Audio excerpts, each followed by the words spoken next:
1 বিঘা জমি আর আয় আসে 8 দিক থেকে। মাছ 1.5 থেকে 2 লাখ, হাঁস 60 থেকে 80 হাজার, ঝিনুক 40 থেকে 70 হাজার, পেঁপে 50 থেকে 60 হাজার, শশা 30 থেকে 40 হাজার, সবজি 25 থেকে 35 হাজার, কোয়েল পাখি 30 থেকে 40 হাজার। মোট আয় বছরে 5 থেকে 6 লাখ টাকা, এক টানা সব একসাথে। এইটাই আসল বাদশাহী কৃষি। ভাবো, তুমি এখন দাঁড়িয়ে আছো 1 বিঘা জমির সামনে, চারদিকে নীরবতা, শুধু হালকা বাতাস। অনেকেই এই জমিটা দেখলে বলে, এতে আর কি বা হবে। এই জায়গায় যদি তুমি স্কিপ করো, তাহলে আজকের সবচেয়ে দামি আইডিয়াটা মিস করবে। কিন্তু আজ এই ভিডিওটা শেষ পর্যন্ত দেখলে তোমার মাথার ভেতরের সেই ধারণা পুরো ভেঙে যাবে। কারণ আজ আমি দেখাবো 1 বিঘা জমি কিভাবে নিজে নিজেই টাকা বানানোর মেশিনে পরিণত হয়। আলাদা আলাদা কাজ না, সব একসাথে। একটার সাথে আরেকটার এমন জোড়া লাগানো ব্যবস্থা, যেখানে একটার বর্জ্য আরেকটার খাবার, একটার লাভ আরেকটাকে বাঁচিয়ে রাখে। এই 1 বিঘা জমির মাঝখানে থাকবে একটা পুকুর, খুব বড় না, খুব ছোটও না, এমন সাইজের যাতে চারপাশে হাঁটা যায়, কাজ করা যায়। প্রথমেই এই পুকুরে শুরু হবে মাছ চাষ। রুই, কাতলা, মৃগেল এই 3টে থাকবেই, সাথে কিছু তেলাপিয়া বা পাঙ্গাস, কারণ এরা দ্রুত বাড়ে, খাবার ভালোভাবে খায় আর বাজারে চাহিদা আছে। পুকুরে পানি ভরার পর নিয়ম করে চুন দেওয়া হবে, তারপর জৈব সার। কোনো কেমিক্যাল দিয়ে শুরু না, কারণ এই পুকুর শুধু মাছের জন্য না, এই পুকুর পুরো সিস্টেমের হৃদয়। মাছ ছাড়ার কিছুদিন পর তুমি লক্ষ্য করবে পানির উপর হালকা শ্যাওলা ধরছে। অনেকেই এখানেই ভয় পায়, কিন্তু এখানেই শুরু হবে দ্বিতীয় কাজ, হাঁস চাষ। পুকুরের এক পাশে ছোট করে বাঁশ আর টিন দিয়ে হাঁসের ঘর। দিনে হাঁস নামবে পুকুরে, রাতে উঠবে ঘরে। হাঁস পুকুরে নেমে কি করবে? তারা পানির ভেতরের পোকা, আগাছা খাবে। হাঁসের বিষটা সরাসরি পুকুরে পড়বে। এই বিষটাই মাছের জন্য প্রাকৃতিক খাবার। আলাদা করে মাছের খাবারের খরচ কমে যাবে। এখন লক্ষ্য করো, মাছ আর হাঁস একসাথে চলতে শুরু করলো। এখনো যদি ভাবো এটা সাধারণ চাষ, তাহলে সামনে যা আসছে সেটা তোমার ধারণা ভেঙে দেবে। কিন্তু এখানেই শেষ না, পুকুরের তলদেশে ধীরে ধীরে জমতে শুরু করবে পুষ্টিকর জৈব পদার্থ। এখান থেকেই আসবে তৃতীয় কাজ, ঝিনুক চাষ। ঝিনুক এমন একটা জিনিস যেটা খুব কম মানুষ জানে, কিন্তু ঝিনুক পানির ভেতরের অপ্রয়োজনীয় কণা পরিষ্কার করে। পানি পরিষ্কার থাকে, মাছ ভালো থাকে। ঝিনুক বড় হলে বাজারে বিক্রি হয়, আবার কেউ চাইলে মুক্তা চাষও করতে পারে ভবিষ্যতে। এখন তুমি ভাবছো, এত কিছু পুকুরে হলে চারপাশে কি হবে? এখানেই আসে সবচেয়ে সুন্দর অংশ। পুকুরের বাঁধে লাগানো হবে পেঁপে গাছ। পেঁপে কেন? কারণ পেঁপের শিকড় গভীরে যায় না, পুকুরের বাঁধ নষ্ট করে না।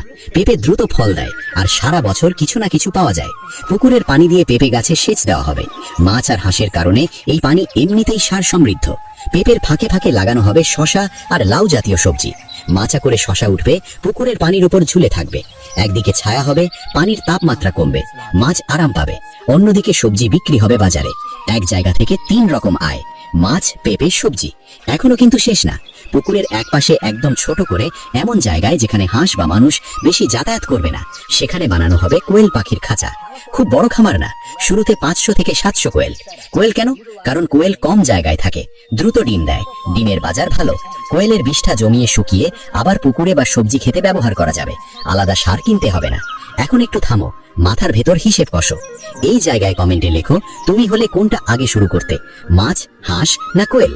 দেখবে মাছ আছে, হাঁস আছে, ঝিনুক আছে, পেঁপে আছে, সবজি আছে, কোয়েল আছে। কিন্তু সবচেয়ে বড় কথা কি জানো? এগুলো কোনোটাই একা না, সব একে অপরকে সাহায্য করছে। যদি মাছ না থাকতো, হাঁসের বিষটা নষ্ট হতো। হাঁস না থাকলে পুকুর নোংরা হতো। ঝিনুক না থাকলে পানি খারাপ হতো। পেঁপে আর সবজি না থাকলে পুকুরের পানি অপচয় হতো। কোয়েল না থাকলে বিষটা ফেলতে হতো। এই 1 বিঘা জমি সকালবেলা দেখলে দেখবে কেউ মাছকে খাবার দিচ্ছে, কেউ হাঁস নামাচ্ছে, কেউ শশা তুলছে। বিকেলে কেউ কোয়েলের ডিম সংগ্রহ করছে। সপ্তাহে 1 দিন বাজারে যাচ্ছে। মাস শেষে হাতে টাকা আসছে, এক জায়গা থেকে না, 8 জায়গা থেকে। এখন ধরো পুরো ব্যবস্থা দাঁড়িয়ে গেছে, সব কাজ চলছে, কিন্তু এখানেই সবচেয়ে বড় ভুলটা মানুষ করে। ভাবতে শুরু করে সবকিছু নিজে নিজে চলবে।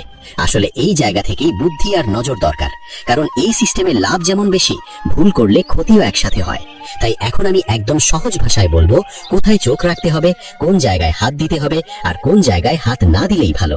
প্রথমেই মাছের কথায় আসি।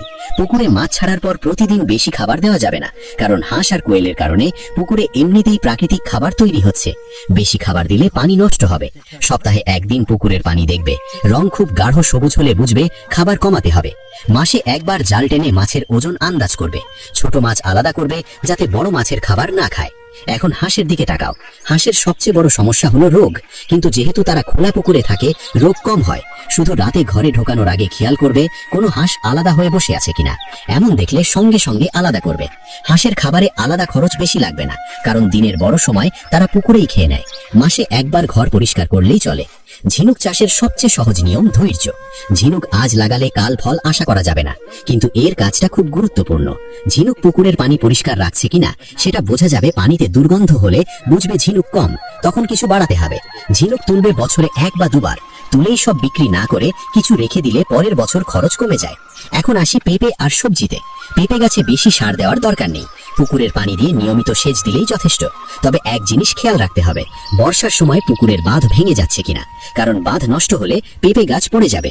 শশা আর লাউ তুলতে হবে সময় মতো, বেশি বড় হলে দাম কমে যায়। সপ্তাহে 2-3 বার বাজারে পাঠালে নিয়মিত টাকা আসবে। এবার কোয়েল পাখির জায়গাটা খুব গুরুত্বপূর্ণ।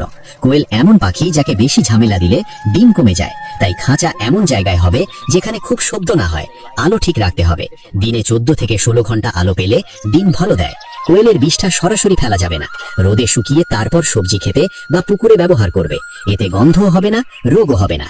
এখন আসি সবচেয়ে গুরুত্বপূর্ণ অংশে, টাকা। এই সিস্টেমে টাকা একদিনে আসে না, কিন্তু থামে না। প্রথম 3 মাস খরচ বেশি মনে হবে। মাছের পোনা, হাঁস, কোয়েল, খাঁচা, ঘর সব মিলিয়ে চাপ লাগবে। কিন্তু চতুর্থ মাস থেকে কোয়েলের ডিম বিক্রি শুরু হবে। 5-6 মাসে শশা আর সবজি পুরো খরচ তুলে দেবে। 8-9 মাসে মাছ বিক্রি করে বড় অঙ্কের টাকা আসবে। হাঁস বিক্রি হবে উৎসবের সময়। পেঁপে চলবে সারা বছর। সবচেয়ে বড় সুবিধা কি জানো? যদি একদিকে সমস্যা হয় অন্য দিকটা তোমাকে বাঁচাবে। ধরো মাছের দাম কম, তখন কোয়েলের ডিম আর সবজি আছে। শশা নষ্ট হলো, তখন মাছ আছে। একটার উপর নির্ভর না করে 5টার উপর দাঁড়ানো মানেই ভয় কম। এখন কিছু ভুল বলি যেগুলো করলে পুরো ব্যবস্থা নষ্ট হতে পারে। 1. অতিরিক্ত লোভ, হঠাৎ বেশি মাছ, বেশি হাঁস ঠকানো। 2. বাইরের লোকের কথা শুনে হঠাৎ কেমিক্যাল ব্যবহার। 3. নিজে না দেখে সব কর্মচারীর ওপর ছেড়ে দেওয়া। এই 3টে ভুল করলেই ক্ষতি নিশ্চিত। যদি ধীরে ধীরে চালাও 1 বিঘা জমি থেকে মাসে নিয়মিত আয় আসবে। বড়লোক হওয়ার গল্প না, কিন্তু সংসার চালানোর চিন্তা থাকবে না। আর সবচেয়ে বড় কথা, এই জমি তোমাকে চাকরি দিচ্ছে, তুমি জমির পিছনে দৌড়াচ্ছ না। 1 বিঘা জমি, 8টা কৃষি ব্যবসা। এই চিন্তাটা যদি তোমার ভালো লেগে থাকে এখানেই থেমো না, ফলো করো, কারণ পরের ভিডিওতে পুরো হিসেবটা খুলে দেখাবো। বছরে 5-6 লাখ টাকা আয়, একটার ওপর না, সব দিক থেকে। এটাই স্মার্ট কৃষি, এটাই আসল লাভ।